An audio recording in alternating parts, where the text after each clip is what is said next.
Hazrat Abu Juhayfa radiyallahu anhu states that he sighted Allah's Apostle sallallahu alayhi wasallam in a red leather tent.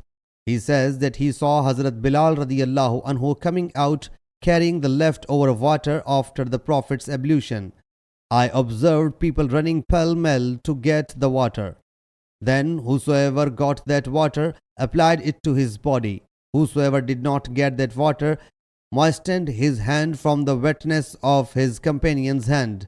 I then saw Hazrat Bilal radiyallahu anhu took out a lens and embedded it. And Allah's Apostle sallallahu alaihi wasallam came out donning a red cloak and gathering it up and led the people in 2-unit prayer facing the lens. And I saw men and animals passing beyond that lens. Sahih Muslim Hadith number 1120.